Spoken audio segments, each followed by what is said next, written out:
Assalamualaikum warahmatullahi wabarakatuh. Perkenalkan, nama aku Andini Maulida Aprilia dari kelas 12 Layanan Kesehatan.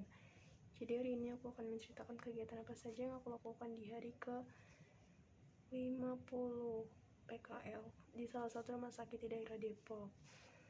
Nah, jadi hari ini aku masih dinas siang. Baru hari ini dinas siang.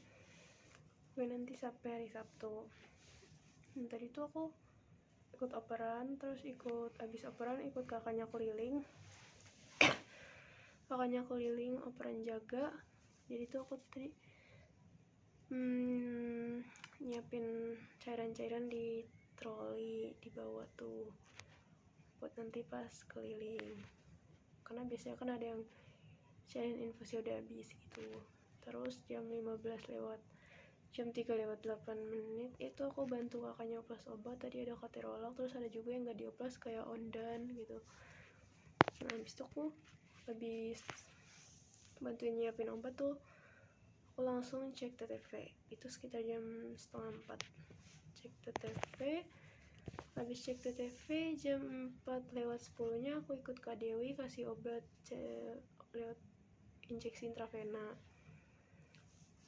Tadi obatnya tuh ada keterolak, ondan, omeprazol.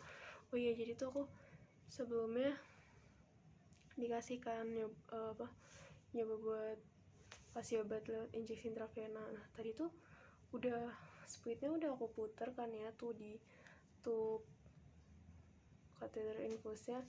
Cuma pas aku dorong emang agak keras. Akhirnya aku udah dorong pelan-pelan tapi nggak bisa, tiba-tiba aku tekan dan itu muncrat. Jadi cairannya muncrat ke kasur, terus ke tangan pasiennya juga. Mana itu pasien kelas 1 kamar 315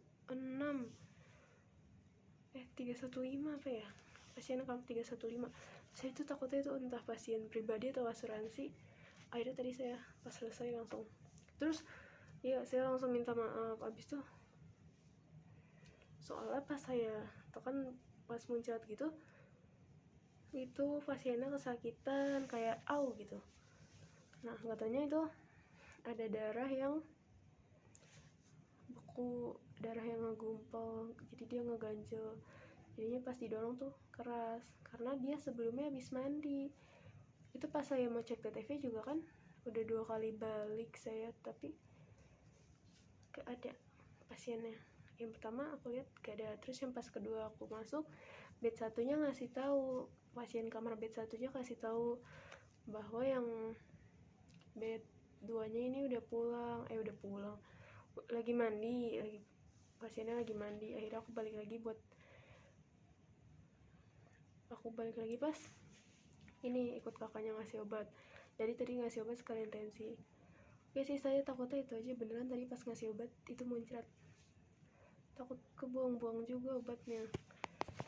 Terus aku habis ikut Kak Dewi, aku juga ikut Kak Fitri. Jadi kan setiap kakaknya megang pasiennya beda-beda. Tadi tuh Kak Dewi ngasih obat di pasien sayap kiri, helikos sayap kiri. Terus kalau Kak Fitri pasien sayap kanan. Kak Fitri sayap kanan, Kak Dewi sayap kiri itu. Terus pas tadi aku juga ngasih obat lagi dikasih lagi di 310 bed 1. Jadi itu tadi ada obat omeprazol, ondan, sama omeprazol, ceftriaxone. Nah pas aku itu yang ceftriaxone itu udah pelan-pelan. Karena sebelumnya aku ngelihat ada yang pasiennya ada yang ngeluh perih, kesakitan gitu. Jadinya pas aku coba nih, aku tanyain, ibu sakit gak? Terus katanya iya perih gitu. Jadi kan biasanya kalau ceftriaxone tuh dioplos ya di NS 100. Cuma ini tadi tuh enggak, ada beberapa pasien yang enggak dioplos gitu. Pasien 309 bed 1 sama ini 310 bed 1. Dia enggak dioplos kan, enggak dioplos di NS 100. Jadi tadi tuh di split yang 10 cc. Akhirnya itu dia agak ngeluh kesakitan. Nah itu pas habis aku kasih obat omeprazol, ondan, sama ceftriaxone, itu aku langsung disuruh info sama kakaknya. Nah itu aku off infus, habis itu aku lanjut ikutin kakaknya muter lagi. Aku juga observasi Kak Dewi ganti selang. Jadi tuh sebelumnya ibunya habis transfusi, selangnya tuh kan selang yang apa ya, yang agak tebal gitu, agak tebal, terus bukan transparan gitu warnanya, kan biasanya selang infus transparan bening gitu ya. Ini warnanya bukan yang transparan, pokoknya yang buat khusus pasien operasi gitu. Jadi ini buat transfusi ya. Set infus yang buat transfusi. Nah, tadi ibunya bisa transfusi, terus darahnya udah habis, terus aku observasi kakaknya ganti selangnya, ganti selang infusnya, habis tuh ganti cairannya juga. Tadi tuh cairan NS. Nah, di situ tuh aku ditanya sama kakaknya kan, sebelumnya udah pernah ganti. Nah, terus aku jawab aja udah Kak, tapi kalau sebelumnya tuh aku dikasih taunya nggak disuruh ganti selangnya juga, cuma langsung disuruh ganti cairan selama 15 menit. Nanti lihat lagi kalau 15 menit selangnya masih ada darah atau enggak, itu nanti dilaporin kakaknya lagi, dilapor ke kakaknya lagi. Jadi sebelumnya aku gitu dikasih taunya, cuma kata kakaknya itu sebenarnya gak boleh gitu karena takut ada bakteri atau gimana kan. Jadinya set infusnya tuh diganti, selang infusnya diganti, bukan cuma cairan aja. Jadi kalau misalnya yang darahnya ini udah habis, itu udah dibuang aja tuh selang sama kantong darah yang udah habisnya. Jadi selangnya nih, selang infusnya diganti sama selang yang baru, habis itu disambungin ke cairan infus yang sebelumnya ataupun yang baru, kayak misal NS atau RL gitu. Jadi gitu kan, aku nggak tahu ya, untungnya tadi ya kakaknya nanya, bukan aku juga yang ganti maksudnya, karena nanti di ngomelin sama PPI.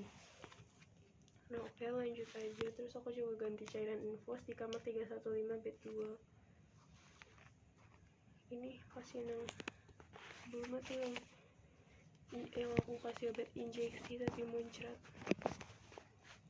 Itu bener-bener aku ngeliat muka ibunya kayak udah, untungnya sebelumnya aku sudah minta maaf. Oke, jadi aku ganti dari cairan obat keterolak ke futrolid lagi. Nah, habis itu aku cek GDS jam 5:15. GDS di kamar 311 bed 1 sama 317 bed 2. Nah, ini tuh yang 311 bed 1 kan punya riwayat DM, terus diagnosanya pun DM juga. Terus pas sore dia minum jus alpukat yang ada susunya gitu. Akhirnya ya udah, tadi tensinya tinggi. Tensinya kalau nggak salah 300. Saya lupa tadi 300 berapa. Saya ingetnya yang kamar 317 bed 2 itu 313. Nah, itu tuh dia keluarganya ngeluh tuh yang 317, kenapa tiba-tiba GDS itu tinggi ya. Saya juga nggak tahu kan ya Pak, karena kan sebelumnya saya nggak megang pasien itu. Terus aku tanya juga kan sebelumnya GDS-nya berapa, sebelumnya itu nggak tinggi. Terus katanya ini juga ibunya belum makan tapi udah segitu aja hasil GDS-nya. Terus aku juga buang urin di kamar 312. Ya buat hari ini gitu aja sih Pak, nggak ada yang pasien gimana-gimana. Oke, kurang lebihnya mohon maaf. Wassalamualaikum warahmatullahi wabarakatuh.